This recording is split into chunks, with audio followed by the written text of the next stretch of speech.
الحمد لله نحمده ونستعينه ونستغفره ونؤمن به ونتوكل عليه ونعوذ بالله من شرور أنفسنا ومن سيئات أعمالنا من يهده الله فلا مضل له ومن يضلل فلا هادي له ونشهد أن لا إله إلا الله وحده لا شريك له ونشهد أن سيدنا ونبينا ومولانا محمدا عبده ورسوله صلى الله تعالى عليه وعلى آله وأصحابه وأزواجه وذرياته وسلم تسليما كثيرا كثيرا. أما بعد، أعوذ بالله من الشيطان الرجيم. بسم الله الرحمن الرحيم. والعصر إن الإنسان لفي خسر إلا الذين آمنوا وعملوا الصالحات وتواصوا بالحق وتواصوا بالصبر. صدق الله العظيم. دوستوں، بزرگوں اور عزیزوں، ہم نے آپ نے دیکھ لیا ہے کہ جب چاہے اللہ بیمار کر دے، جب چاہے صحت عطا فرمائے. اس وجہ سے صحت کی بہت قدر کرنی چاہیے. نبی اکرم صلی اللہ علیہ وسلم نے خاص طور سے صحت کی دعا فرمائی ہے. اللہم انی اسألک الصحۃ والعفۃ والامانۃ وحسن الخلق ورضا بالقدر. سب سے پہلے صحت کی دعا کی ہے. یہ بہت زور دیتے ہیں. حضرت شاہ صلی اللہ علیہ وسلم بیان کرتے تھے کہ بہت سی چیزیں ہیں، لیکن سب سے پہلے جو دعا کیا، اللہم انی اسألک الصحۃ والعفۃ والامانۃ وحسن الخلق ورضا بالقدر. میں نے خود مانا تفسیر علی نے دیکھا ہے کہ اسباب ہدایت میں سب سے پہلی چیز صحت ہے. پہلی بہادر نے پڑھا ہے لوگوں کو. اسباب ہدایت میں سب سے پہلی چیز صحت ہے. صحت ہوگی تبھی تو نماز پڑھ سکتا ہے. صحت ہوگی تبھی تو حج کر سکتا ہے.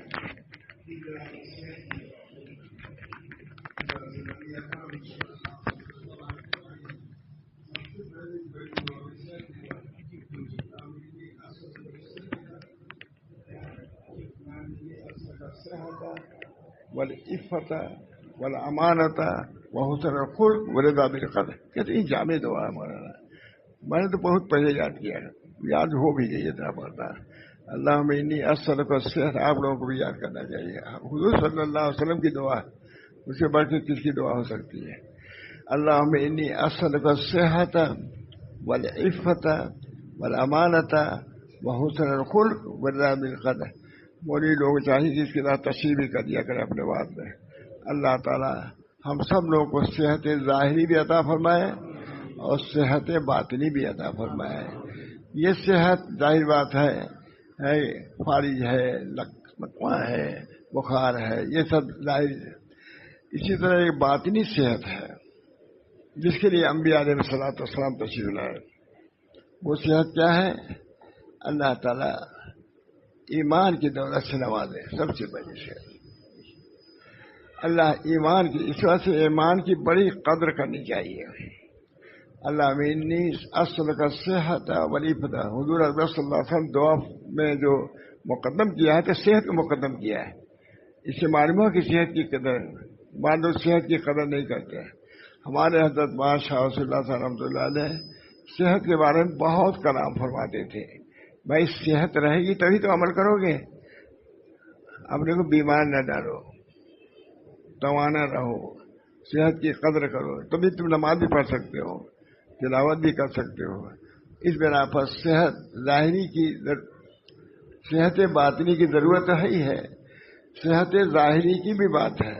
صحت ظاہری ہوگی تبھی تو مسجد میں ہم جا سکتے ہیں. اس بنا پر صحت کے لیے دعا کرتے رہنا چاہیے. اب دیکھیے کیا بات تھی.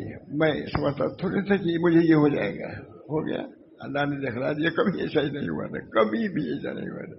کبھی اللہ تعالیٰ صحت، اللہ تعالیٰ سے دعا کرنا چاہیے. ہمارے حضرت شاہ رسول اللہ صاحب بہت زیادہ صحت کی دعا کرتے تھے اور کراتے تھے.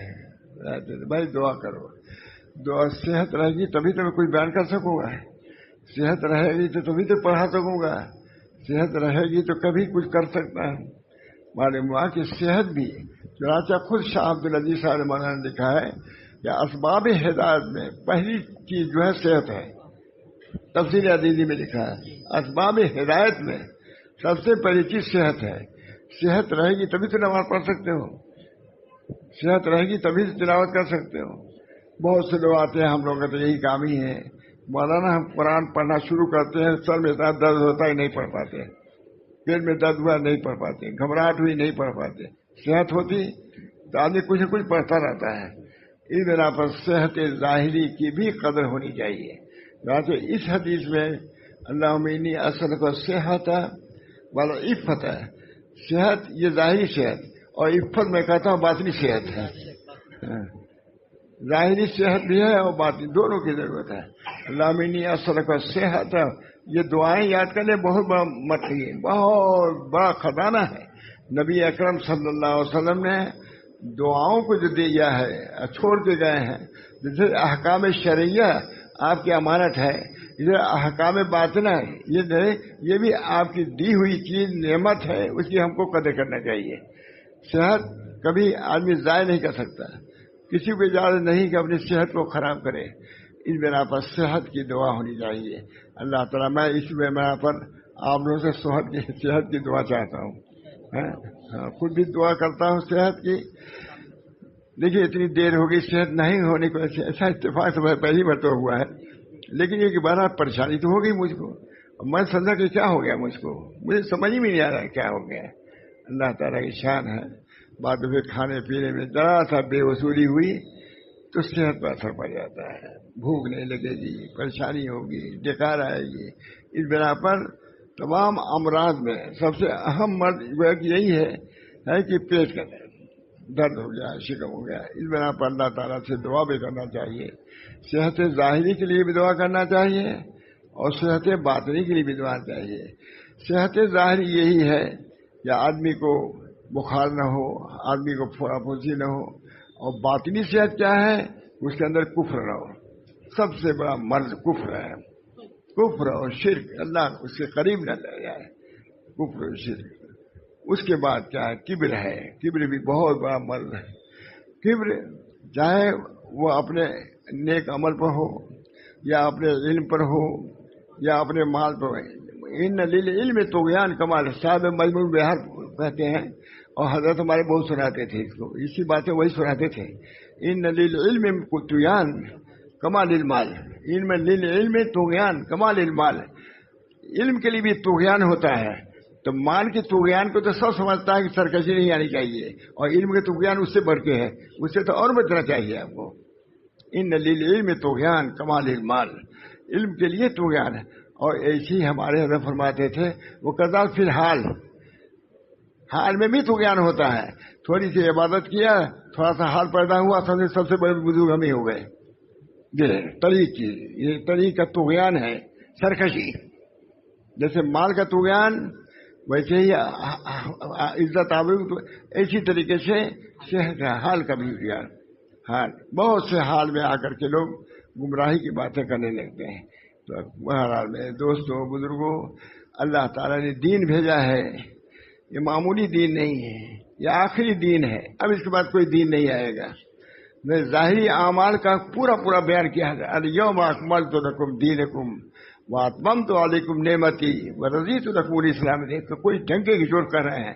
الیوم اکملت تو پہلے نہیں کہا, یہودیت کو ختم کیا نہیں کہا, عیسائیت میں نہیں کہا, نبی اکرم صلی اللہ علیہ وسلم کے دین کو کہا ہے الیوم اکملت لکم دینکم واتممت علیکم نعمتی ورضیت لکم الاسلام دینا. تمہارے لیے ہم نے اسلام کو دین کو قبول کیا, پسند کیا ہے, اس میں تم کو بھی پسند کرنا چاہیے. ادھر مسلمان بھی اپنے عقائد کو درست کریں, ہے کہ مسلمان کے اندر ساری بہتری بدتری نہیں, ساری بہتری اسلام کے اندر ہے. انہیں اسلام کے ظاہری اعمال کو بھی سکھلائے, باطنی اعمال کو بھی سکھلائے. ظاہری اعمال اور باطنی اخلاق, اعمال کی بھی پوری تعلیم اعمال کی, اور اخلاق کی بھی پوری الیوم اکملت لکم دینکم واتممت علیکم نعمتی ورضیت لکم الاسلام دینا. دین ہمارے کیا ہے, پختہ نہیں, جامع ہے دین. ظاہر کے اعتبار سے بھی کامل اور باطن کے اعتبار سے بھی کامل ہے. اس بنا پر دین کا کمال یہ ہے کہ ہم دونوں راستے اختیار کریں. دونوں جہت جو ہے یہ ہے کہ اپنے ظاہری اعمال کو بھی درست کریں اور باطنی اعمال کو بھی درست کریں. ہمارے اعمال میں کبر نہ ہونا چاہیے. یہ کیا ہے؟ یہ کبر مرض ہے. جیسے ظاہر کے ہے اسی طریقے سے لالچ طمع یہ مرض ہے. تو جس طریقے سے ظاہری اعمال کو درست کرنے کی ضرورت ہے. ان للعلم تو ہے، یہ امام مجموع البحار لکھتے ہیں صاحب مجموع، ان للعلم طغیان کما للمال. کتنی عمدہ بات ہے.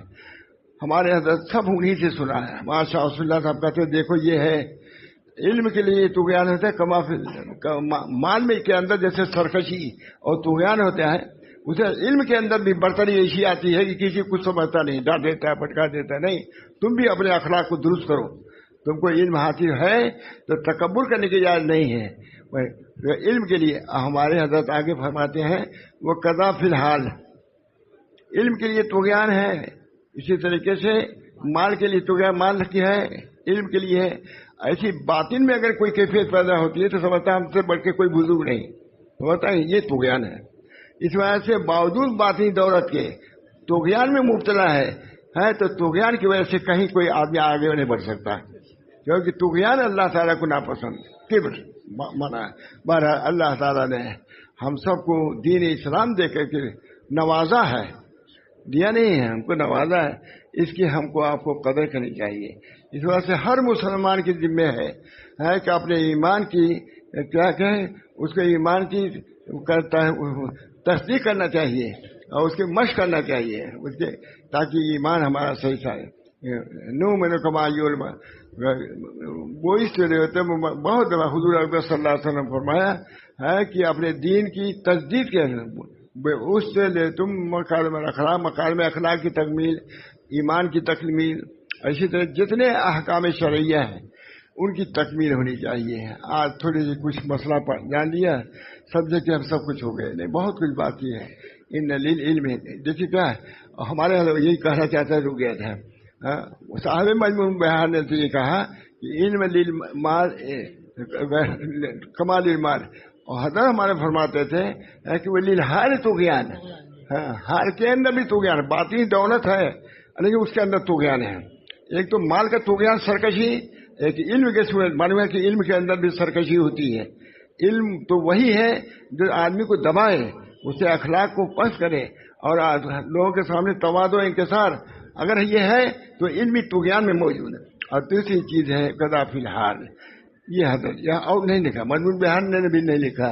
حضرت فرمایا کہ اقول میں کہتا ہوں کہ جس طریقے سے مال کے اندر طغیان اور سرکشی ہوتی ہے اسی طریقے سے علم کے اندر ہوتی ہے. ادھر حال جو بزرگوں کو حاصل ہوتا ہے، تھوڑا سا حال آ گیا سب کو سمجھنا بیوقوف سمجھنے لگا، یہ کچھ نہیں سمجھنا، نئی بات ہے نہیں. بہت اس میں شد و مت پیار کرتے تھے چونکہ وہ باطن کے مسئلے تھے، باطن کے مسئلے تھے، صرف مال اور علم کی نہیں بلکہ قلب کے روح کے طبیب تھے. اس بنا پر بہت ہم کیا بتائیں، ہم لوگ تو کچھ جانتے ہی ہوں گے کہ وہاں رہنے کے بعد کیسا ہے. ایک دفعہ کہا ایک عالم کی بات آئی تو انہوں نے کہا آپ جانتے ہوں گے، کہا کہ حضرت وہ اپنے علم کا بہت زیادہ غرہ رکھتے ہیں، ان کے جیسا تو میں بیان کر دوں. تو وہ تو کہے تھے اپنی تعریف کے لیے، حضرت نے پکڑ لیا تمہارے اندر خود طغیان معلوم ہوتا ہے، تم نے کیسے ہی بات کہی. یعنی شیخ کے سامنے یہ کہنا کہ ان کی کیا حیثیت ہے، مجھ سے آگے مناظرہ کر لیں. تو ہم نے سمجھے بڑی عمدہ بات کہی کہ حضرت نے ان پر زبردست مواخذہ کیا کہ تمہاری زبان سے کیسے نکلا کہ ہم مقابلہ کریں گے. معلوم ہوا کہ یہ دین تواضع کا نام ہے، انکسار کا نام ہے. اللہم اسألک علما نافعا. نبی اکرم صلی اللہ علیہ وسلم کیا کرتے ہیں، اللہ تعالیٰ ہم عاجز ہیں، العجز فخری، العجز فخری، عاجزی میں لے فخر، طغیان نہیں، کبر فخر کی بات نہیں ہے. تم تکبر کرنے لگو مال پر تو یہ تکبر کیا ہے، یہ کوئی اچھی چیز نہیں ہے. کتنی ہی علم ہو اتنی تواضع ہونی چاہیے. اس بنا پر یہ طریق اللہ تعالیٰ کا بھیجا ہوا ہے اور آخری طریق ہے. یہ دین آخری ہے، یہ مرکب ہے ظاہر و باطن سے. ظاہری اعمال بھی اس کے مکمل، الیوم اکملت لکم دینکم واتممت علیکم نعمتی ورضیت لکم الاسلام دینا. الیوم اکملت لکم اعلان کر دیا حضور صلی اللہ علیہ وسلم نے. تو اکمل کو دینکم کا مطلب خالی نماز کو مکمل نہیں کیا بلکہ باطنی جتنی چیزیں اس کو بھی مکمل کر دیا. اب کسی کی ضرورت نہیں ہے کہ حضور اکبر صلی اللہ علیہ وسلم کی باطنی تربیت کو پر کوئی حرف رکھ سکے.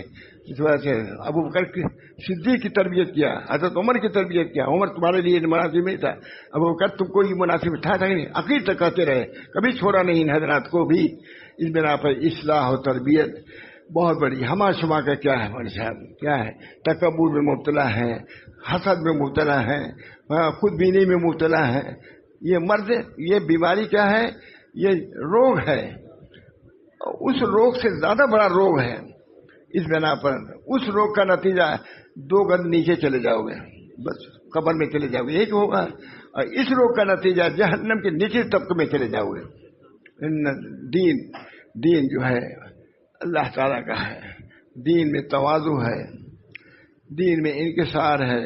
جب جھکو گے، جتنا جھکو گے، دنیا میں تو یہ ہے جتنا تکبر کے بعد آدمی کرتا ہے اتنا لوگ اچھا سمجھتے ہیں، لیکن اس دین میں تکبر کا کوئی نام نہیں ہے، بڑائی کا نام نہیں ہے. اس بنا پر میرے دوستوں بزرگوں، اللہ تعالیٰ نے ہم کو دین دیا ہے تو اس کے لیے زیبا ہے اس دین کو اختیار کریں، اس کے ظاہر کو بھی اختیار کریں اور اس کے باطن کو بھی اختیار کریں، اعمال کو بھی درست کریں اور اخلاق کو بھی درست کریں، ظاہر کو بھی درست کریں اور باطن کو بھی درست کریں، تب دین میں تکمیل ہوگی. اللہ تعالیٰ ہم سب لوگوں کو موقع کم ہی ہے، انداز ایسے لگ رہا ہے کہ بس ہی کرنا چاہتے ہیں تو میں بس کرتا ہوں. اللہ تعالیٰ ہم سب لوگوں کو دین کامل عطا فرمائے. الیوم اکملت لکم دینکم، اکملت لکم دینکم ظاہراً بھی اور باطناً، سب اعتبار سے ہم نے مکمل کر دیا ہے. اب کسی کی ضرورت نہیں ہے. خود اس بنا پر اللہ تعالیٰ سے دعا بھی کرنا چاہیے کہ اللہ تعالیٰ ہم لوگوں کے دین کامل پر عمل کی توفیق مرحمت فرمائے اور کو قبول فرمائے. ہمارے ظاہر کو بھی ٹھیک کرے اور باطن کو بھی ٹھیک کرے. باطن کو بھی بہت سے ایسے لوگ اچھے خبریں ان کے اندر تکبر ہے، اگر کبر ہے تو کبر سے بڑھ کے کیا برائی کی ہے. اس بنا پر اللہ تعالیٰ سے خود دعا کرے. میں اپنے لیے بھی دعا کا تعلیم ہوں اب سے اور سب کے لیے دعا کرتا ہوں. اللہ تعالیٰ ہم سب لوگوں کے دین کو مکمل کریں اور دین میں جو خرابیاں آ رہی ہیں، کمیاں آ رہی ہیں، بدعات آ رہی ہیں، شرکیات آ رہی ہیں، اس سے نجات کے لیے دعا بھی کرتے رہیں. دعا کرتے رہیں، ہر آدمی دعا کرے اس کے لیے. بس اللہ وسلم. اللہ تعالیٰ آسان فرمائے، اللہ تعالیٰ آسان فرمائے، اللہ تعالیٰ آسان فرمائے. اتنا بڑا مجمع ماشاء اللہ. ہوتے مجمع تو آتے ہیں لیکن میں سمجھتا ہوں کہ یہ مجمع اور زیادہ کچھ اچھا ہی ہے. مطلب کام ہی ہم لوگ کا یہی ہے، آتے ہیں لیکن آپ لوگ کے ادب کو اس کو لحاظ اور کبھی ایسی بیماری بھی نہیں ہے تاکہ ہمارا ذوق بھی ہم لوگوں نے دیکھ لیا کمزور آدمی ہوئی چاہیے. تندرست آدمی نہیں ہے، کمزور آدمی ہے. اللہ تعالیٰ ہم سب لوگوں کو صحت ظاہری بھی عطا فرمائے، اس کی بھی ضرورت ہے. اسباب سعادت میں سے مولانا، اسباب ہدایت میں سے سب سے پہلی چیز صحت ہے. شاہ عبدالعزیز صاحب نے لکھا ہے اسباب ہدایت میں سب سے بڑی چیز صحت ہے. صحت رہے گی تب تو نماز پڑھو گے، تب تو رکوع کرو گے. اس بنا پر صحت کی بھی قدر کرنی چاہیے اور اس کی حفاظت کرنی چاہیے. اللہ تعالی ہم سب کو اس کی توفیق دے. ہم یہ تعلیمات اپنے تو خود کریں، اپنے بچوں کو بھی سکھائیں، صحت کا وہ خیال رکھیں، اپنی بیویوں کو سکھائیں، کیونکہ صحت خراب ہو جاتی ہے تو سب کام ہی ڈھیلا ہو جاتا ہے. اللہ ہم سب کو توفیق دے. وآخر دعوانا الحمدللہ رب العالمین. مختصر دعا کیا بھائی، لوگ ایسا معلوم ہوتا ہے منتظر ہے ختم کریں. دعا کریں، بس دعا کیجیے. اللہ تعالیٰ اس بیان کو بھی قبول فرمائے اور دعاؤں کو بھی اللہ تعالیٰ قبول فرما لے. ربنا تقبل منا انک انت السمیع العلیم برحمتک یا ارحم الراحمین بحرمت سید النبی الکریم صلی اللہ تعالی علیہ وسلم. لا الہ الا اللہ.